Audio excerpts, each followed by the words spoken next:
Hello everyone, welcome to योग्य classes. आज हम उत्तरकाशी जनपद के इस वीडियो में उत्तरकाशी के प्रमुख स्थलों के बारे में पढ़ेंगे।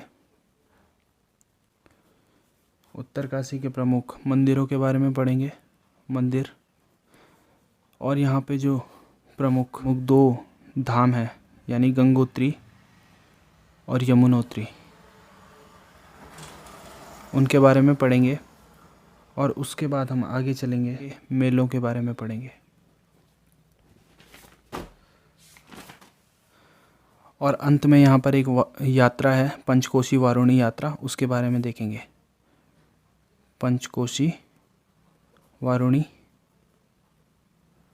यात्रा, इसके बारे में पढ़ेंगे। तो सबसे पहले हम देखते हैं उत्तरकाशी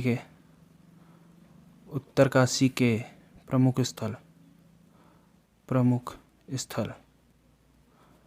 अब उत्तरकाशी के प्रमुख स्थलों के बारे में जानने से पहले हमें ये पता होना चाहिए कि हम किन किन के बारे में पढ़ेंगे। तो मुख्य प्रमुख स्थल जो हम कहेंगे तो एक हर की दून है, जिसके बारे में हम पढ़ेंगे, और दूसरा है हर्षिल। तो सबसे पहले हम पढ़ेंगे हर की दून के बारे में। हर की दून, तो जो ये हर की दून है, इसको एक प्रोटोटाइप मैप मैंने आपको बताया था ऐसे बनाना है। उसमें इसकी लोकेशन यहाँ कहीं दिखानी है। तो ये हर की दून है, और हर की दून से थोड़ा इधर पे यमुनोत्री आता है, और यहाँ कहीं पुरोला आता है। तो यहाँ पे इसको लिखो हर की दून। हर की दून, इसको आप यमुनोत्री कर दो, यमुनोत्री। और ये वाली जगह है पुरोला। तो जो ये पुरोला है, इस पुरोला को प्रवेश द्वार कहा जाता है। किसका? हर की दून का। तो पुरोला को हर की दून का प्रवेश द्वार भी कहा जाता है। अगर मैं यहाँ पे एक जगह बताऊँ ही, तो हर की दून के पास एक ओसला गांव है। ओसला गांव। अब ये गांव फेमस क्यों है? क्योंकि यहाँ पर एक सोमेश्वर मंदिर है। सोमेश्वर मंदिर, जो इस सोमेश्वर मंदिर है, इसमें शमसु देवता की पूजा की जाती है। शमसु देवता की पूजा। तो इस गांव में शमसु देवता की पूजा की जाती है। और जो ये पूजा की जाती है शमसु देवता की, इनकी पूजा की जाती है दुर्योधन के रूप में। इनकी पूजा की जाती है। और ये जो शमसु देवता हैं, ये इस जगह के इष्ट देवता माने जाते हैं। इष्ट देवता कौन है यहाँ के? शमसु देवता। यहाँ पर एक सोने की कुल्हाड़ी है, सोने की कुल्हाड़ी, जिसको लोग कहते हैं कि ये दुर्योधन की कुल्हाड़ी है। दुर्योधन की कुल्हाड़ी कहा जाता है इसे, जो सोने की है। और आपसे पूछा जाए कि हर की दून कौन से पर्वत की गोद पर स्थित है, तो जो ये हर की दून है, ये हर की दून फतेह पर्वत की गोद पर स्थित है। फतेह पर्वत। तो ये जो हर की दून है, ये फतेह पर्वत की गोद पर स्थित है। आपको ये जानकारी होनी चाहिए। पेपर में पूछा जा सकता है कि फतेह पर्वत की गोद पर कौन सा स्थल स्थित है, तो उत्तरकाशी का हर की दून नामक स्थल। अब हम पढ़ेंगे हर्षिल के बारे में। हर्षिल फेमस क्यों है? क्योंकि इससे पहले तो इसे भारत का मिनी स्विट्जरलैंड कहा जाता है। मिनी स्विट्जरलैंड, तो उसको भारत का मिनी स्विट्जरलैंड कहा जाता है हर्षिल को। अब हर्षिल के नाम आप सुनते ही सबसे पहले क्या याद करते हो? आपने सुना होगा कि हर्षिल की राजमा। तो ये अपने हल्के छिलके की राजमा के लिए प्रसिद्ध है। हल्के छिलके की राजमा के लिए प्रसिद्ध है। कि ये हर्षिल सेब के लिए भी फेमस है। तो जो सबसे पहले यहाँ पे सेब के बागान लगाए थे यहाँ पर, वो लगाए थे फ्रेडरिक विल्सन नामक व्यक्ति ने। Frederick Wilson. इस नाम के एक व्यक्ति ने यहाँ पर सेब के बागान लगाए थे और इसी विल्सन के नाम पर यहाँ पे एक सेब की प्रजाति का नाम विल्सन प्रजाति पड़ा है। सेब की यहाँ एक प्रजाति मिलती है जिसका नाम विल्सन है। प्रजाति इसी व्यक्ति के नाम पर पड़ा है वो। और ये जो विल्सन नाम का व्यक्ति था, इसने विल्सन ने हर्शिल में सबसे पहले आलू की खेती शुरू की थी। आलू की खेती, तो आलू की खेती का सबसे पहला श्रेय किसको जाता है हर्शिल में करने के लिए? वो जाता है विल्सन नाम के व्यक्ति को। जो ये विल्सन था, इसको यहाँ के स्थानीय लोग राजा विल्सन या पहाड़ी विल्सन भी कहा करते थे। पहाड़ी विल्सन, ठीक है। इसको वहाँ के स्थानीय लोग राजा विल्सन या पहाड़ी विल्सन कहा करते थे। अगला जो फैक्ट है इसके बारे में, तो इसने 1864 में यहाँ पे एक विल्सन कॉटेज की स्थापना की थी। Wilson cottage. तो अन्य फैक्ट यहाँ के ये हैं कि विल्सन का विवाह यहाँ की एक लड़की रायवती के साथ हुआ था जो मुखबा गांव की थी, ठीक है। तो विल्सन का विवाह किसके साथ हुआ था? रायवती नाम की लड़की के साथ जो मुखबा गांव की थी। और जो ये हर्शिल है, ये छावनी शहर है। छावनी शहर, यहाँ पर महर रेजिमेंट की बटालियन रहा करती है। रेजिमेंट की बटालियन है यहाँ पर, बटालियन है यहाँ पर, ठीक है। और जो इसके बारे में अन्य फैक्ट है, यहाँ एक लक्ष्मी नारायण मंदिर है। लक्ष्मी नारायण मंदिर। जो ये लक्ष्मी नारायण मंदिर है, ये 1818 ईस्वी का बना हुआ है। तो ये भी आपको याद करना है। तो हर्शिल के बारे में मैंने आपको सारे फैक्ट बता दिए हैं कि इसे मिनी स्विट्ज़रलैंड कहा जाता है। यहाँ पे सेब के बागान हैं, फ्रेडरिक विल्सन ने जो लगाए थे। और सबसे पहले विल्सन ने यहाँ पे आलू की खेती भी शुरू की थी। उसने अपने नाम का एक कॉटेज खोला जो 1864 में खोला। और हर्शिल और छावनी के लिए फेमस है। यहाँ पे महार रेजिमेंट की बटालियन रहती है और यहाँ पे एक लक्ष्मी नारायण मंदिर है जो 1818 ईस्वी का है। ये था हर्शिल के बारे में। अब हम आगे देखेंगे उत्तरकाशी जनपद के प्रसिद्ध मंदिरों के बारे में, यानी कि उत्तरकाशी के प्रसिद्ध मंदिर वो कौन कौन से हैं। सबसे पहले हम यहाँ पर देख लेंगे कि विश्वनाथ मंदिर जिसके नाम पर इस जगह का नाम उत्तरकाशी भी पड़ा है। तो जो ये विश्वनाथ मंदिर है, ये कत्यूर शैली का बना हुआ है। कत्यूरी शैली का यह मंदिर है। अगर आपसे पूछा जाए इसका जीर्णोद्धार किसने कराया था, जीर्णोद्धार, तो आपको पता होना चाहिए महारानी खनेती ने इसका जीर्णोद्धार कराया था। महारानी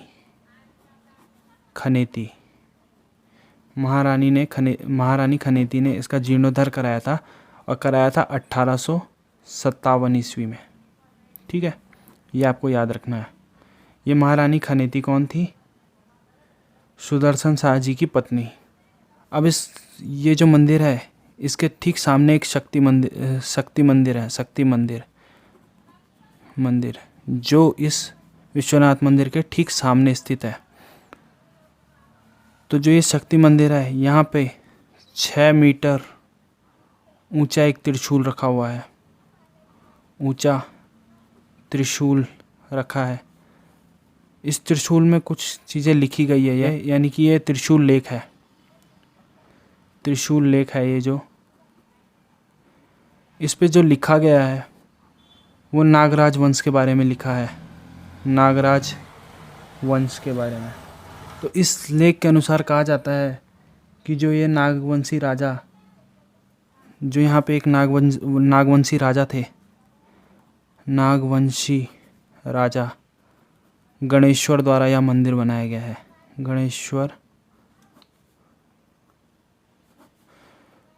गणेश्वर द्वारा यह मंदिर बनाया गया है। तो आपको ये याद करना है कि ये शक्ति मंदिर कहाँ है। विश्वनाथ मंदिर के ठीक आगे है। यहाँ पे 6 मीटर ऊंचा लंबा त्रिशूल रखा हुआ है और इस त्रिशूल में नागवंश के बारे में लिखा गया है, जिसमें नागवंशी राजा गणेश्वर द्वारा यह मंदिर बनाया गया है, इसके बारे में जिक्र मिलता है। जो ये त्रिशूल लेक है इसमें विश्वनाथ मंदिर किसने निर्माण किया? नागवंशी राजा गणेश्वर। ये इस त्रिशूल लेक में देखने को मिलता है। अगर इस लेक की लिपि के बारे में पूछा जाए तो इसमें ब्राह्मी और शंख लिपि का प्रयोग किया गया है। ब्राह्मी और शंख लिपि का प्रयोग किया गया है इसमें।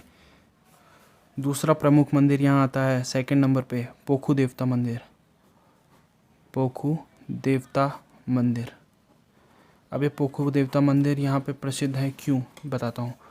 सबसे पहले यहाँ पे जो पूजा है वो पुजारी मंदिर की तरफ पीठ करके करता है, पीठ करके। तो यहाँ पे इन देवता के दर्शन करना वर्जित है। जो पुजारी है वो भी यहाँ पर पीठ करके पूजा अर्चना करता है।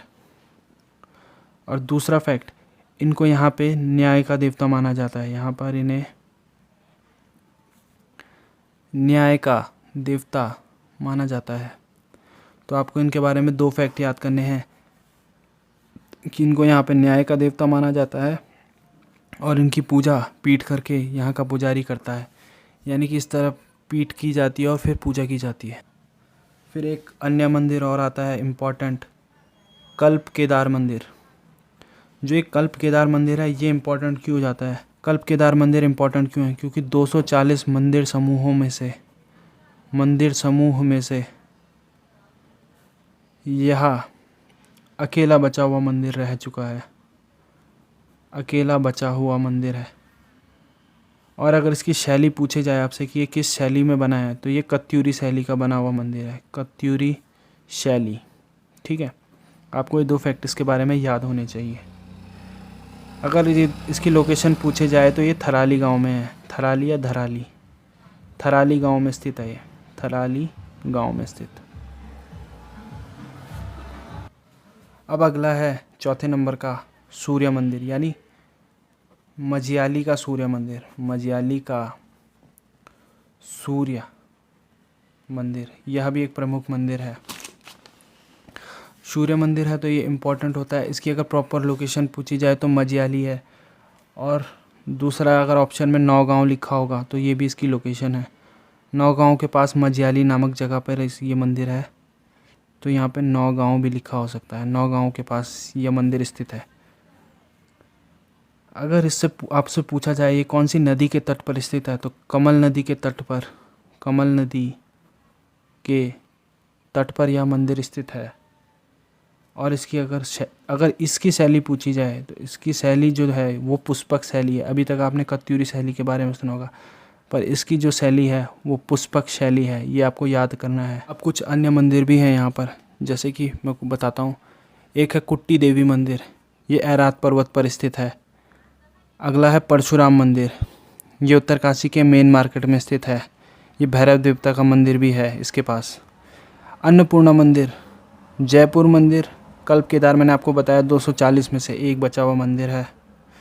कर्ण देवता मंदिर, दुर्योधन मंदिर, शनिदेव मंदिर, मझियाली का सूर्य मंदिर मैंने आपको बताया कमल नदी पे है, पुष्पक शैली का बना हुआ है, नौगांव के पास स्थित है और प्रॉपर लोकेशन मझियाली नामक जगह है। नागणी माता, कंडारा देवता, रिंगाली देवी, लक्षेश्वर महादेव और कचड़ू देवता का मंदिर, ये आपको याद करने हैं। अब 4 धामों में से 2 धाम उत्तरकाशी में ही पड़ते हैं, उत्तरकाशी में पड़ते हैं। एक है गंगोत्री धाम और दूसरा है यमुनोत्री। तो इनको याद करने के लिए हम एक टेबल का यूज़ करेंगे, क्योंकि इसमें काफ़ी चीज़ें एक ही जैसी है तो हमको ये पता होना चाहिए। सबसे पहले हम दोनों के NH पढ़ लेते हैं। अगर गंगोत्री का NH देखा जाए तो 34 है और यमुनोत्री 134। ईजी है याद करने के लिए। गंगोत्री का 34 और यमुनोत्री का 134 NH। तो ये इंपॉर्टेंट है, कभी पूछा जा सकता है। NH में ऐसे क्वेश्चन ज़्यादा पूछे जाते हैं जो किसी प्रमुख स्थल के पास हों। सेकंड बात, इसका निर्माण किसने कराया था? दोनों मंदिरों का निर्माण हुआ है, तो दोनों मंदिरों का निर्माण अगर पूछा जाए तो अगर गंगोत्री मंदिर का निर्माण पूछा जाए तो अमर सिंह थापा ने। अमर सिंह थापा ने। पूछा जाए यमुनोत्री मंदिर का तो उसके लिए बोलेंगे हम प्रताप शाह ने। प्रताप शाह ने यमुनोत्री मंदिर का निर्माण कराया और अमर सिंह थापा ने गंगोत्री मंदिर का निर्माण कराया। अगर इनका पुनर्निर्माण की बात की जाए, पुनर्निर्माण, तो यहाँ पे माधो सिंह नाम के राजा थे, माधो सिंह, जो जयपुर के राजा थे। और अगर यमुनोत्री मंदिर के पुनर्निर्माण के बारे में पूछा जाए तो कराया था महारानी गुलेरिया ने। ये जयपुर की रानी थी, महारानी गुलेरिया।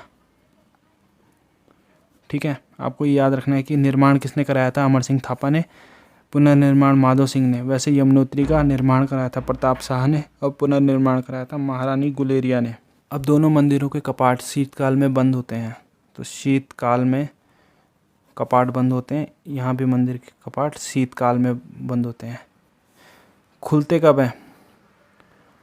खुलते हैं अप्रैल में, अप्रैल में ये कपाट खोले जाते हैं और ये मंदिर के भी कपाट अप्रैल में खोले जाते हैं।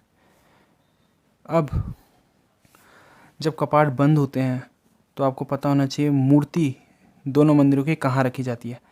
तो जो गंगोत्री माता मंदिर की मूर्ति है वो रखी जाती है मुखबा नामक गांव में, मार्कंडेय मंदिर में।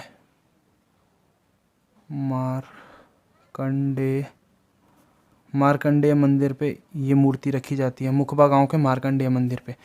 वहीं यमुनोत्री जी की जो मूर्ति है वो रखी जाती है खरसाली नामक जगह पे, खरसाली नामक गांव में रखी जाती है।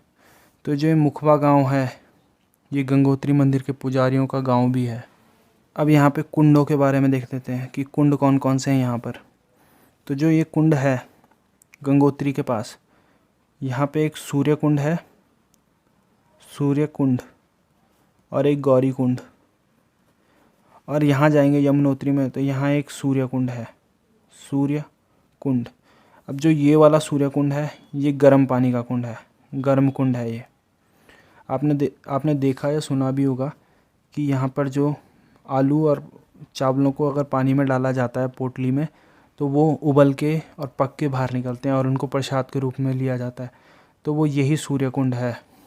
अगर आप यहाँ के एक स्थल के बारे में पूछोगे कि यहाँ पे कौन सा प्रमुख स्थल है, तो यहाँ एक तपोवन नामक स्थल है, तपोवन। ये तपोवन फेमस इसीलिए है क्योंकि तपोवन बहुत जगहों पे आपको देखने को मिलेगा, पर हर जगह का तपोवन कुछ अलग कारणों से फेमस है। तो यहाँ वाला जो फेमस है क्योंकि यहाँ से 15 अलग अलग चोटियाँ दिखाई देती है, इसलिए ये वाला फेमस है। और अगर आप यहाँ पे एक प्रमुख स्थल की बात करो तो यहाँ सप्तऋषि आश्रम है, सप्तऋषि आश्रम। तो यहाँ पे सप्तऋषि आश्रम है। अब उत्तरकाशी जनपद के प्रमुख आश्रमों के बारे में बात कर लेते हैं। जो आश्रम है उत्तरकाशी जनपद में प्रमुख, उनके बारे में पढ़ लेते हैं। सबसे पहले आप पढ़ेंगे कपिल मुनि आश्रम, कपिल मुनि आश्रम। अब इस आश्रम के बारे में आपको पता होना चाहिए कि ये कपिल मुनि का देवालय है। जो कपिल मुनि है, मुनि का देवालय है ये, देवालय। ओके, दूसरी बात, इसकी अगर शैली पूछी जाए तो शैली जो है इसकी वो है यमुना शैली, यमुना शैली। और ये पड़ता कहाँ पे? पुरोला में। पुरोला जो मैंने आपको बताया था हरकी-दून का प्रवेश द्वार। अब हम दूसरा आश्रम बताते हैं, शिवानंद कुटीर। शिवानंद कुटीर ये आश्रम कहाँ पे है? नैतला में, नैतला नामक जगह पे है ये, और ये 1991 में स्थापित हुआ था। अगला आश्रम आता है पायलट बाबा आश्रम, पायलट बाबा आश्रम। ये पायलट बाबा आश्रम विंग कमांडर कपिल सिंह जी को कहा जाता है।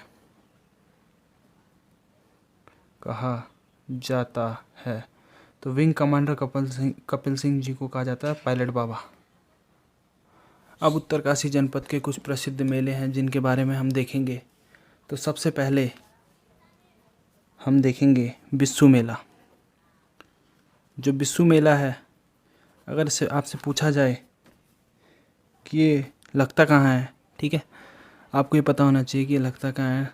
उत्तरकाशी के भुटाणु, टिकोची, किरोलावा, देहरादून के चक्राता और जौनसार भाबर क्षेत्र में ये आयोजित किया जाता है। अब ये मेला इम्पोर्टेंट क्यों है, इसके बारे में आपको पता होना चाहिए। एक तो नाम से पता चल रहा है ये लगता कब होगा, विषुवत संक्रांति के दिन। विषुवत संक्रांति के दिन ये मेला लगता है, इसीलिए इसको बिस्सू मेला भी कहा जाता है। क्योंकि ये विषुवत संक्रांति के दिन लगता है, इसलिए इसको विषुवत मेला कहा जाता है। इसमें क्या होता है, ये फेमस है क्योंकि इसमें धनुष बाणों का युद्ध होता है। धनुष बाणों का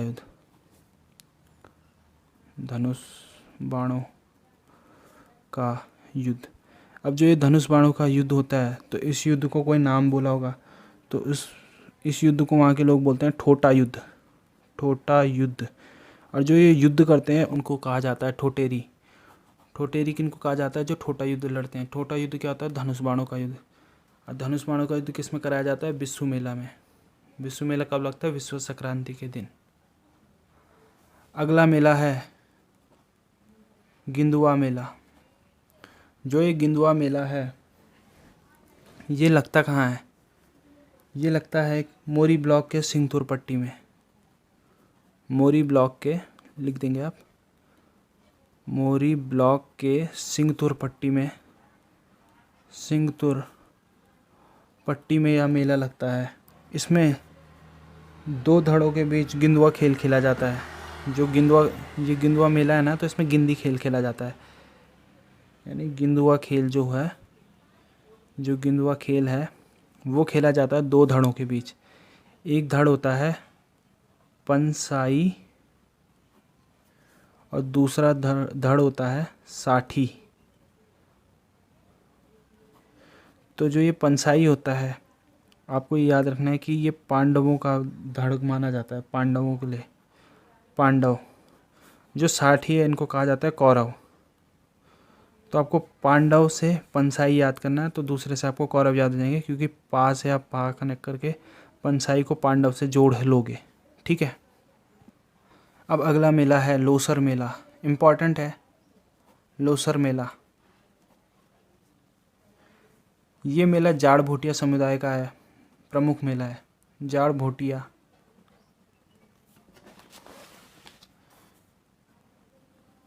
समुदाय का प्रमुख मेला है ये।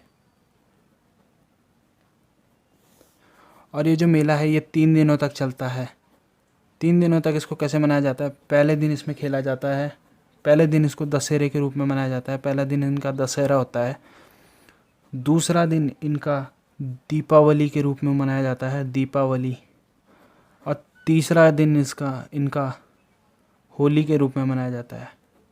अब एक चीज़ यहाँ पे बहुत इम्पोर्टेंट है कि जो ये होली है, ये आटे की होली होती है। आटे की होली। अब आपसे पूछा जाए अगर आटे की होली कौन से मेले में मनाई जाती है, तो आप बताओगे लोसर मेले में। और अगर आपसे अठोड़ी उत्सव पूछा जाए या बोला जाए मक्खन की होली कहाँ मनाई जाती है, तो आप बोलोगे दायरा बुग्याल में। तो आपको ये याद रखना है कि आटे की होली और मक्खन की होली कहाँ कहाँ मनाई जाती है। तो आपको इसको याद अच्छे से कर लेना है, कई बार कंफ्यूज हो जाते हैं लोग। इसके बाद आता है अठोड़ मेला। अठोड़ मेला। अब जो ये अठोड़ मेला है, ये लगता है नौगांव में यह मेला लगता है। और इसमें क्या होता है, जो सोमेश्वर देवता है और जाख देवता है, यानी कि जाख और सोमेश्वर देवता की पूजा की जाती है। सोमेश्वर देवता की पूजा। और ये 3 वर्षों में लगने वाला मेला है। और ये पशुपालन व्यवसाय से जुड़ा हुआ मेला है, पशुपालन, ठीक है। आपको याद करना है कि पशुपालन से जुड़ा मेला कौन सा, अठोड़ी मेला, नौगांव में लगता है। जाख और सोमेश्वर देवता की पूजा होती है और 3 सालों में लगता है ये मेला, ठीक है। अगला मेला आता है समसू मेला। अब जब मैंने आपको समसू बताया था शमसू मेला, शमसू देवता मैंने आपको बताए थे, वो थे हरकीदून नामक जगह में। तो ये हरकीदून में ये मेला लगता होगा, तो आपको पता होना चाहिए हरकीदून में ये मेला लगता है। ठीक है, अब ये हरकीदून में मेला लगता है तो किसको समर्पित था वो मंदिर? मैंने बताया था आपको दुर्योधन को समर्पित था। तो ये दुर्योधन जी की पूजा से संबंधित है, दुर्योधन की पूजा से संबंधित है ये। ठीक है, पूजा से संबंधित। ओके, अब अगला आता है खरसाली मेला। अब मैंने आपको खरसाली के बारे में क्या बताया था कि यमुना जी की शीतकालीन पूजा यहाँ पे होती है खरसाली में। तो खरसाली में क्या है, यमुना के भाई शनिदेव का एक प्राचीन मंदिर भी है, यानी कि यमुना के भाई शनिदेव का प्राचीन मंदिर, शनिदेव का प्राचीन मंदिर है यहाँ पर। ठीक है, आपको ये पता होना चाहिए। अब एक है यहाँ पे हरदूद मेला। हरदूद मेला ये लगता है मुखबा गांव में। अब मुखबा आपको मैंने बताया था, मुखबा गांव में क्या होता है कि जो गंगोत्री माता की शीतकालीन पूजा वहाँ पे की जाती है। तो यहाँ पे ये गंगोत्री मंदिर के पुजारियों का गांव भी है ये मुखबा गांव। और यहाँ पे ये जो है नाग देवता से संबंधित है। अब अगला मेला आता है बाड़ाहाट का मेला। बाड़ाहाट मेला, जो ये बाड़ाहाट का मेला है 14 फरवरी को लगता है, मकर संक्रांति के दिन।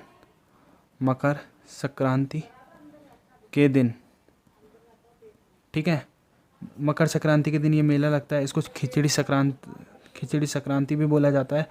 और ये 7 से 8 दिन का मेला होता है, 7 से 8 दिन का मेला। ठीक है, आपको पता होना चाहिए कितने दिन का मेला, 7 से 8 दिन का मेला। और इस मेले का शुरुआत कौन करता है? हरि महाराज का ढोल, महाराज के ढोल से इस मेले की शुरुआत की जाती है। हरि महाराज के ढोल से इस मेले की शुरुआत की जाती है। अब यहाँ पे कुछ अन्य मेले भी हैं जो हैं शल्कू मेला, ठर पूजा उत्सव, डंडा देवराणा मेला, कंडक मेला और कमलेश्वर महादेव मेला। इनके बारे में आप पढ़ लोगे, स्क्रीनशॉट ले लो, आप इनके बारे में याद कर लोगे। और उत्तरकाशी में एक यात्रा भी होती है जिसको कहते हैं पंचकोशी वारुणी यात्रा। वारुणी यात्रा।